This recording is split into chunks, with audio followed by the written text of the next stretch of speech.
2-1 in our ultimate round of qualifiers for the Afcon 2025. The senior national team, the Black Stars, lost against Angola. Your assessments of the game? Okay, so this scoreline actually shows that we actually decided to end the team we started. We started with a defeat against Angola. Yes, and the goal was going to die in the dying best of the game. Sure. And then the same thing happened here today, where we saw a game which felt like it was a spread-free game. We were nowhere in the game. Even in the late times of the game, we got a penalty. Still, we missed it. So that's the way that we just ended the same way we started. And I saw this coming right from the beginning when Angola scored that goal in Kumasi after the game. Otuado's reaction, even before the presser, was enough to tell that this was going to happen, and our qualification was on the line.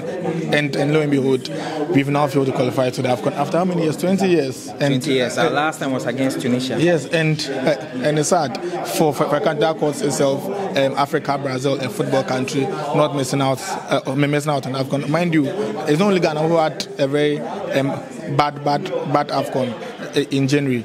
Countries like Tunisia, Morocco, Egypt, Cameroon, Senegal, they didn't really enjoy the Afcon.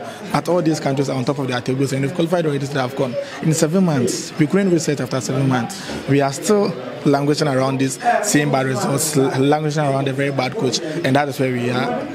And that's why we are here currently. A bad coach? You mentioned a bad coach. So you feel Otuado is not up to the task?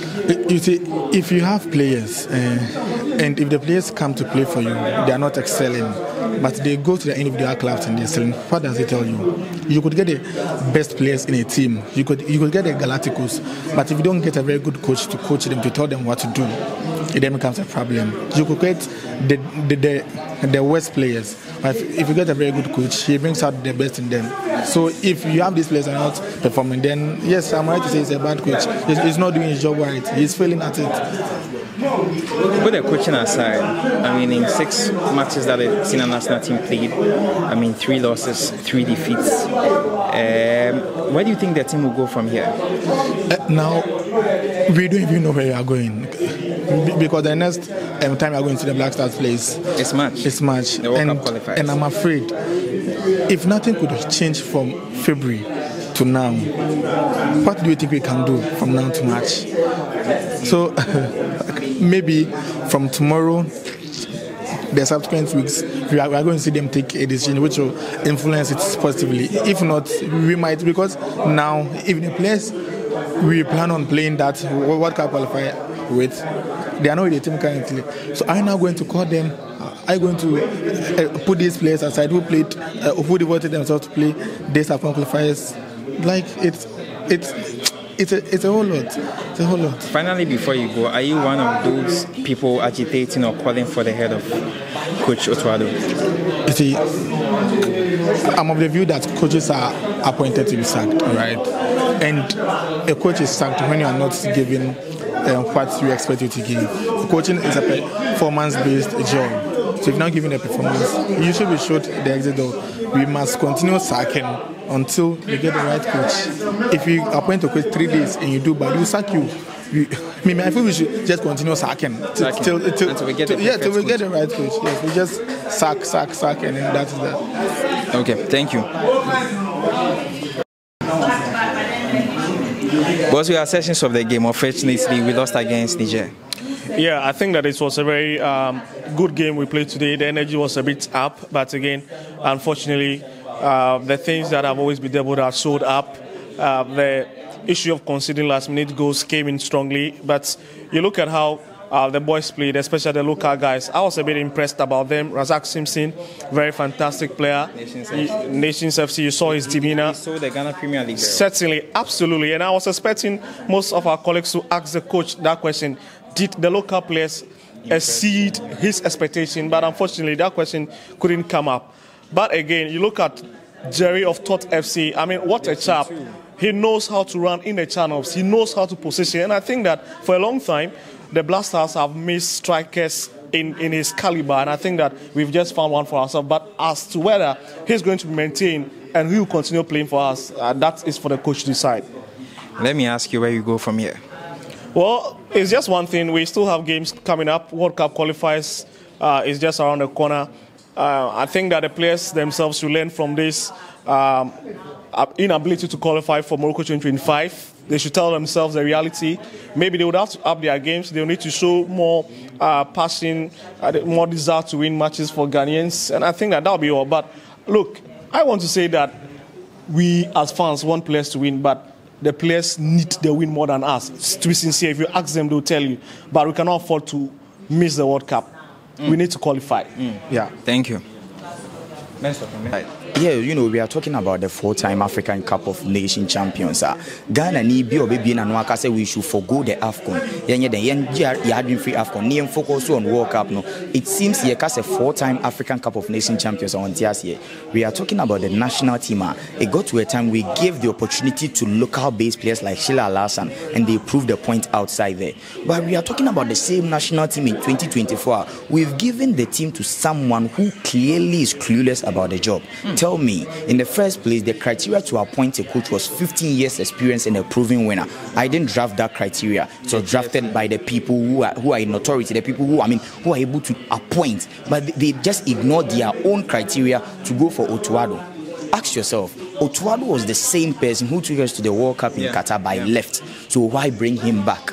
We are talking about the national team that was able to dominate. We were once called the Brazilians of Africa because of how we played. So it is more or less like we are building something. 42 years drought of seeing a trophy. We've been to the finals. We've been to the semi-finals. We've been to the finals not one, not twice. And you ask yourself, so why do you give your team to someone and tell yourself that the person is learning on the job?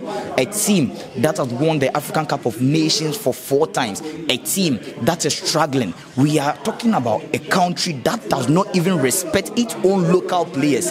Every day, Ghanaian media people and journalists will lambast the local league. I agree. The Ghana Premier League is not up to that standard. But countries like Comoros, countries like Tanzania, they respect their league to the point of they give national slot to these players and they come in back to beat the Ghana Black Stars. But we are in this country. We don't learn from them. We send dignitaries with the taxpayers' money to go outside there to beg players to play for the national team. We send dignitaries, and I repeat, Akuku Danfo, to go and beg footballers who are 30 years, 28 years outside there in Europe to come and play for the Black Stars. Meanwhile, we have the Ghana Premier League. I am saying this because Yao Ano was the top goal scorer of the Ghana Premier League.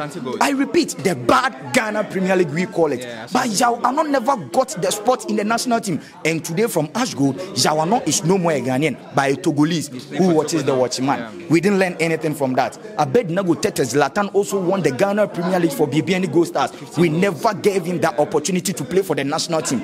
And today, Antoine Semenyo is telling us that he was nursing an injury at Bournemouth, but he was playing for Andoni Rayola's side in the EPL.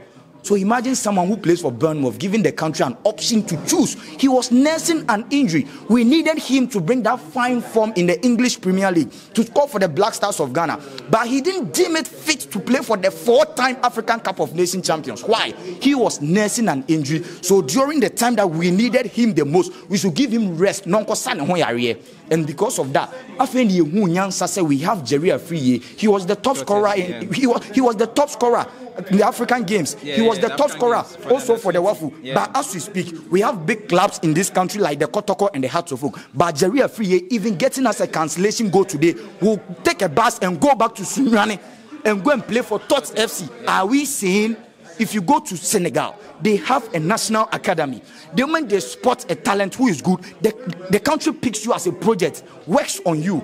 And you see these same players playing for teams like FC Nantes in the French League 1. You see players from Senegal playing for teams like Olympique de Marseille. One day, they will come back and they will play with their full chest for the Senegalese national team. And that is why they can work something out in the 5 years with Aliou Cisse, with the passion they have, and win the Afcon. But we are the Black Stars of Ghana. We don't respect that. We don't do that. We are talking about a national team with a coach who was able to tell Ghanaians that we are hating on the team. Do you hate the Black Stars? No, I don't hate the Black Stars. Naturally, I am connected to the national team because I'm a Ghanaian. I don't want to see them lose. But when they start losing and we get frustrated, our anger, our critics, we need a coach who is psychologically strong. And your coach Obeka said after that defeat against Sudan, he was dead. Yeah, coach no jina yenimni say onu ewu. How do you expect Mohamed Kudus, the 24-year-old guy, the Ransford Yeboah Collins Goifa, who is a newcomer, a fresher, to play for the national team, that you were once an ex-player, but you are telling Ghanaians that you were dead?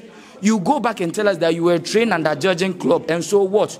Yeah, Ghana for Yabonkwa, we never saw one tactical play from Judging Club showing in Otuado for these Black Stars. So why bring yourself to the media for ridicule? So tactically, in this particular game that we played against Niger, you feel that you didn't see any tactics from Otuado? Tactically, Otuado is tactically a defensive coach-minded. From the German Bundesliga, if you're talking about the Draken style of football, running with the ball, he played the same tactics against Nigeria, playing a 5-back. We saw the same thing today against Niger. You know, we are talking about the pedigree of the Black Stars is too big to defend against Niger.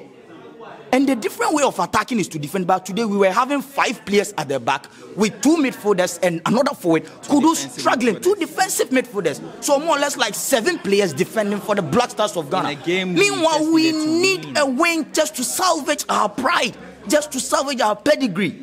The Egyptians will go back and sit after a bad tournament and look at the bad things and the good things before they sack a coach. But we are the Black Stars. We will come and then they will set up a committee. 2-3 weeks. You see where they are, then they will pick anyone. Give the national team to someone who is a proven winner. Give the national team to someone who calls and players will panic. Give the national team to someone who won't destroy the room by changing captaincy from one man to the other man.